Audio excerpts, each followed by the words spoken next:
네, 여러분 안녕하세요. 부영부제TV의 형 김창경, 동생 전수배입니다. 오늘은 저희가 새로운 컨텐츠를 가지고 왔습니다. 최근에 이제 월드컵 대한민국 국가대표팀의 일정이 마무리가 됐는데요. 저희가 이번에 16강을 진출했었죠. 축하합니다. 네네, 너무 축하합니다. 16강 진출하고 브라질전 전까지 너무 행복했던 것 같은데 브라질전에 졌지만 잘 싸웠다의 경기력을 보여주긴 했지만 너무 행복하게 만들어줘서 너무 감사드리고 그 월드컵을 보면서 궁금했던 게 있어요. 국가대표로서 있는데 그런 분들의 부동산 투자는 어떨까라고 좀 그런 호기심이 좀 생겨서 여러분들도 좀 궁금하지 않을까 싶어서 좀 조사를 많이 해봤습니다. 선수분들의 건물이 어떤 건물을 가지고 있는지 주택이나 이런 것들도 있지만 그 부분은 좀 거의 제외하고 총 5분을 내용을 정리를 한번 해봤습니다. 바로 소개를 한번 해보도록 하겠습니다. 그러면 어떤 축구선수가 어떤 건물을 가지고 있는지 바로 보시죠.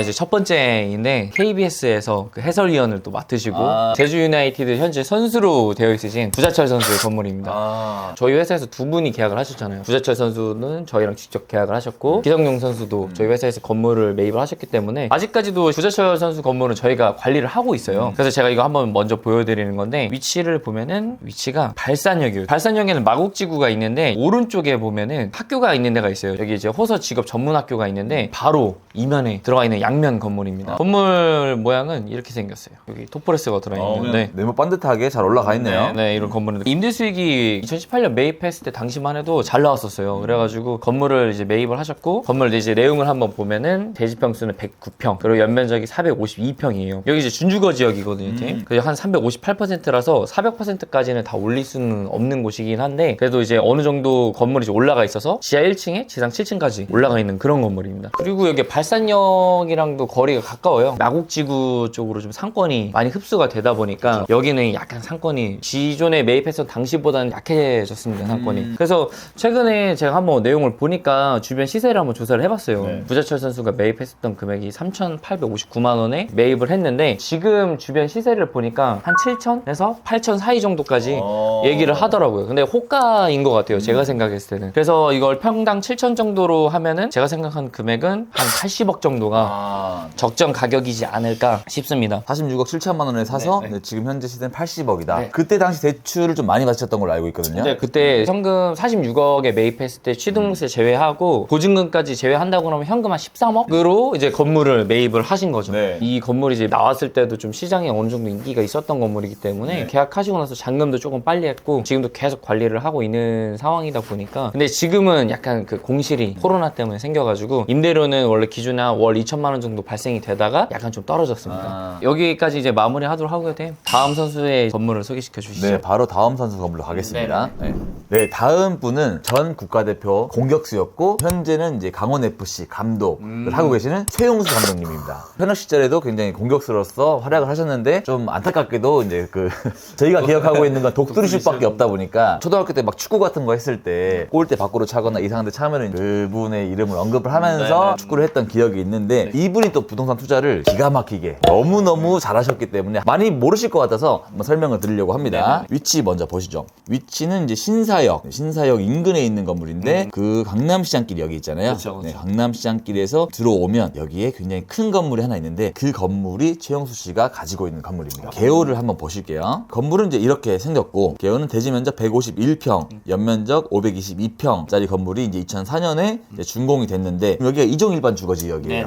2003년도, 2002년도 이때 종세분화가 되기 전에 건축 허가를 받고 건물을 지었다 보니까 용적률이 284%예요. 2종이라서 200까지 지을 수 있는데 284%의 건물을 지어서 대지 면적 151평인데 연면적이 522평 큰 사이즈입니다. 로드뷰로 한번 생긴 거 보시죠. 이제 앞에 도로는 6m 도로인데 건물을 보시면 이렇게 굉장히 좀 컨디션 좋게 생긴 그런 건물이잖아요. 522평짜리 건물이 웅장하게 올라가 있습니다. 사실 이거를 최용수 감독이 직접 지으셨어요. 2003년도에 토지를 사서 10억가량의 건축비를 들어서 총 45억 정도에 그럼 토지를 거의 한 35억 정도에 매입을 하신 거네요? 토지를 35억에 매입하시고 건축을 10억가량 해서 총 45억. 인터넷 기사나 이런 걸로 들은 거지 2006년도 이전에 매입을 했다 보니까 거래 신고가 있거나 거래 가격이 뜨진 않잖아요. 그 기사를 인용을 해서 나온 그런 수치입니다. 시세입니다. 총 원가 한 45억가량을 들여서 지금은 얼마일까? 제가 한번 환산을 해봤어요. 네네네. 인근 이 도로에 팔리고 있는 게 한 1억 5천, 다른 도로에는 2억가량에도 거래가 됐더라고요. 네네. 수치로 계산을 했을 때 네. 151평이니까 2억 정도만 계산해도 300억이었을 때 1억 9천 8백만 원 나오잖아요. 건물가도 이게 무시를 할 수가 없어요. 왜냐면 그쵸. 용적률을 80%를 더 받은 건물이기 네네네. 때문에. 그래서 저는 270에서 300억 그 이상도 받을 수 있겠다. 지금 이제 경기가 안 좋으니까. 작년에 이게 시장에 나왔다 하면 전 300억 이상에도 거래가 되지 않았을까. 충분히 매각할 수 있을 만한 건물이에요. 정 A매치 69경기를 나오시고 27골을 넣으셨는데 제가 봤을 때 이 골이 가장 최고의 골이지 않았을까. 확실히 그 건물을 사신 축구 선수분들 중에서 세 손가락 안에 들어가시지 않을까 싶기는 합니다. 자산 가치로는 거의 탑급에 네네네. 있어서 굉장히 재밌어서 가지고 와봤습니다. 바로 다음 선수로 가보시죠.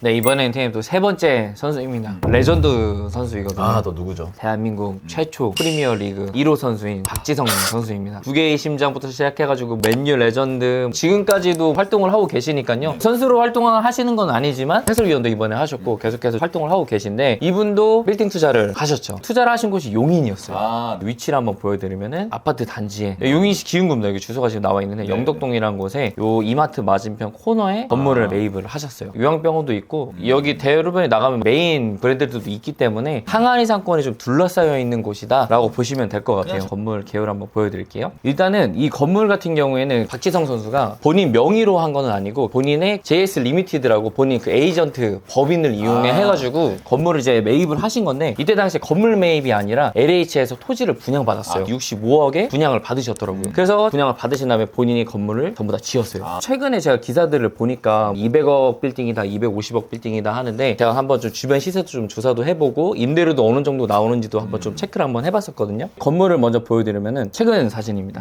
건물은 이렇게 생겼어요. 네네. 그래서 건물 이름도 스타프라자라고 되어 있고 현재는 분양을 한 상태예요. 그때 당시에는 건물 분양이 쉽지가 않아가지고 통으로 가지고 있다가 여기 한 40호실 정도가 되거든요. 그래서 지금 총 8개 호실을 본인이 소유를 하고 나머지는 전부 다 분양이 끝난 상태입니다. 근데 이제 약간 아쉬운 거는 투자를 하셨던 시기가 2008년도 이때쯤이거든요. 이때의 금액을 강남으로 좀 투자를 하셨으면 어떨까라는 약간 그런 아쉬움의 기사들도 많이 나오기는 하더라고요. 네. 한번 내용을 정리를 해드리면은 제가 이 금액을 140억으로 책정한 이유가 있거든요. 한번 보여드리면은 바로 맞은편에 여기 보시면은 이 건물 바로 뒤에가 이번 연도 1월 달에 네. 평당 3,600만 원 145억에 거래가 됐습니다. 네. 제가 생각한 시세는 평당 3,700으로 따졌을 때 실제 주변에 매입된 거래 사례로 봤을 때는 네. 제가 생각했을 때는 평당 3,700만 원 정도가 적정 시세지 않을까 싶습니다. 왜냐면 뒷건물도 지하 3층, 지상 7층 건물이고 박지성 선수 건물도 지하 2층, 지상 7층 건물입니다. 대지 평수도 거의 비슷하거든요. 그래서 이제 건물 내용을 한번 더 보여드리면은 최근에 제가 임대 시세를 조사를 해보니까 여기 평당 임대료가 19,000원 정도가 나오더라고요. 제가 그거를 환산해봤을 때 임대료는 월에 4,700만 원 정도 발생되지 않을까 싶습니다. 이제 여기서 또 마무리하고 다음 선수의 건물을 소개시켜 주시죠. 네, 알겠습니다.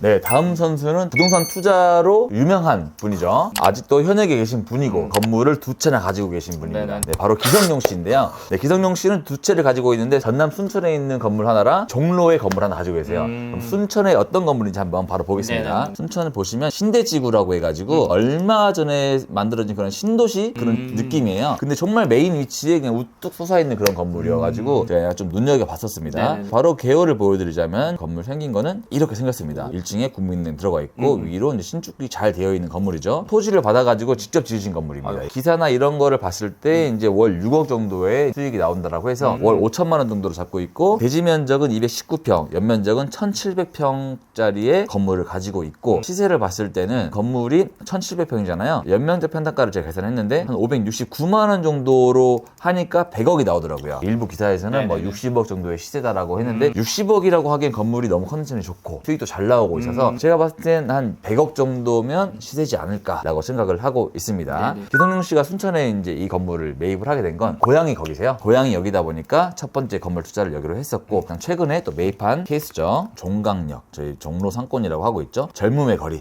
피아노 거리라고 하고 있는 곳이고 여기가 이제 이 건물이 하정우 씨가 매입을 했고 이 건물이 송승헌 씨가 매입을 해서 가지고 있는 건물이죠. 근데 바로 옆 라인의 코너 건물입니다. 이 건물도 저희 회사에서 계약을 한 건물이어가지고 네, 저희가 뭐 너무 잘 알고 있는 건물이죠. 이 건물의 개요를 설명을 해드리자면은 대지 면적 152평, 네. 연면적 865평짜리 건물이고요. 209억에 2021년 2월에 매입을 하셨습니다. 건물 생긴 건 이렇게 생겼어요. 저희가 직접 사진을 찍은 건데 아무래도 도로가 8m 도로 위에서 찍은 건데 그 도로에 비해 건물이 사이즈가 높다 보니까 다 안 찍혀지는 그런 느낌이고요. 메이패스 당시 임대료는 관리비까지 다 해서 월 임대료 6,300만 원, 관리비 820만 원으로 약 한 7,100만 원 정도. 그러니까 이것도 기사에서 보면은 잘 사셨다고 했던 이유 중에 하나가 저 수익적인 부분 때문이었거든. 수익이 정말 잘 나오는 건물이었었어요. 대출은 한 156억 정도의 대출을 받고 매입을 한 케이스입니다. 지금 이제 시세로 대충 이야기를 하자면 종로가 최근에 거래가 많이 안 되고 있고 하다 보니까 정확히 시세를 말씀드리긴 뭐하지만 거의 2년가량이 지난 시점에 현재 250억 위아래는 하지 않을까. 하지만 건물 스펙이나 이런 부분은 200억짜리 건물 치고 굉장히 좋은 스펙을 가진 건물이었다라고 저희가 매입했을 당시에도 그런 많은 평가가 있었죠. 기성용시 건물은 이제 순천이랑 이런 걸 다 따지면은 한 350억 정도의 부동산 자산가이지 않나. 전부 다 수익형 건물이고 수익이 엄청 많이 들어오는 건물만 가지고 계시네요. 그렇죠. 이제 두 건물에서만 제가 봤을 때 한 달에 1억 2천 정도의 그러니까요. 임대료가 발생된다라고 생각을 합니다. 이제 마지막 선수 가시죠. 이제 마지막입니다. 우리나라에서 지금 현역으로 하고 있는 가장 레전드 선수. 작년 이제 프리미어리그 득점왕에 현재 토트넘에서 선수로 지금 활동을 하고 있는 손흥민 선수입니다. 손흥민 선수 같은 경우에는 빌딩이 없습니다. 이 설명을 드리기 전에 문구를 한번 제가 설명을 드리자면은 손흥민 선수의 아버님이신 이제 손흥정 감독님이 이제 이런 말씀하셨어요. 아들아, 170억으로 건물을 사면 우리는 앞으로 편하게 살 수 있다. 그렇지만 이 돈을 대한민국 축구의 미래를 위해서 투자한다면 그게 더 가치 있는 일일 것 같다. 라는 말과 함께 축구장 2면, 풋살장 2면, 족구장 1면 등 거기 안에 돔도 있고 관리시설도 있는 7만 1,700제곱미터 정도가 되는데 한 2만 1,000평 정도가 되거든요. 거기를 170억의 시설이나 이런 것들을 설치하는 비용을 사용하셔가지고 여기 지도를 보시면은 손흥민 체육공원을 이렇게 설립을 하셨습니다. 착공이 시작된 게 2016년도부터 시작을 하셔가지고 2021년 10월 달에 이걸 이제 완공을 하셨더라고요. 170억으로 약간 시설도 투자를 좀 잘 하신 것 같아요. 그래서 그 정도 금액으로 이제 빌딩은 매입을 안 하시고 우리나라의 축구를 위해서 투자를 하셨다라고 보시면 될 것 같습니다. 되게 깔끔하게 잘 되어 있어요. 축구장도 그렇고 안에 있는 돔 같은 경우도 그렇고 되게 잘 돼 있어서 여러분들도 한번 가서 보시면은 좋을 것 같습니다. 그리고 대신에 이제 손흥민 선수가 아파트를 투자를 했는데 그거는 투자를 엄청 잘 하셨습니다. 일단은 성수동의 트리마제 2017년도 5월 달에 여기를 24억 4천만 원에 매입을 하셨거든요. 제가 이번에 시세를 보니까 42억. 현재 시세가 그렇고 그다음에 이제 압구정동 신현대 아파트를 16년 3월 달에 22억에 매입하셨거든요. 근데 현재 시세를 보니까 55억. 그리고 지금의 영국에 있는 고급 주택에 있는 거는 월세가 6,700만 원입니다. 월세 6,700? 거기 매매가가 한 100억 정도가 된대요. 일단은 손흥민 선수의 부동산에 관련된 내용은 여기까지입니다. 논점을 따지자면은 부를 축적하기 위해서가 아니라 국가의 축구산업 발전을 위해서 거액의 돈을 쓰셨다라는 점을 굉장히 칭찬할 수 있겠습니다. 사실 또 저기 마지막에 한 분이 더 계셨었잖아요. 그렇죠. 차범근 감독님. 축구선수 출신으로서 가장 부동산 투자를 잘하시고 가장 전문가이신 분이 차범근 감독님이신데 아들이신 차두리 선수와 차세지 선수 이렇게 다 가족끼리 해서 투자를 많이 하세요. 제가 이제 이분도 좀 넣을까 하다가 이분은 그냥 한 편으로 아예 빼야 될 것 같아가지고 굉장히 많은 곳에 투자를 하셔가지고 이걸 다 하나하나 조합하기에는 여기에 녹일 수가 없겠다 싶어서 그냥 이 정도 대략 자산 가치는 한 450억에서 한 500억 위아래로 왔다 갔다 한다 정도로 이제 마무리를 하면서 굉장한 축구선수 출신 부동산 투자 1위라고 말씀드리고 싶습니다. 제가 알아보면서 좀 깜짝 놀란 게 뭐냐면 생각보다 축구선수 출신의 빌딩 투자를 하신 분이 얼마 없다라는 걸 느꼈어요. 국가대표 16강도 막 가고 하니까 새로운 분들이 소득이 많이 올라가서 빌딩 투자에도 많이 관심을 가졌으면 좋겠다라는 생각을 했습니다. 오늘 영상 이제 여기서 마무리하도록 하고 저희 또 다음에 더 좋은 영상으로 찾아뵙도록 하겠습니다. 네, 저희 영상 도움이 되셨다면 구독과 좋아요. 댓글 부탁드릴게요. 그럼 안녕.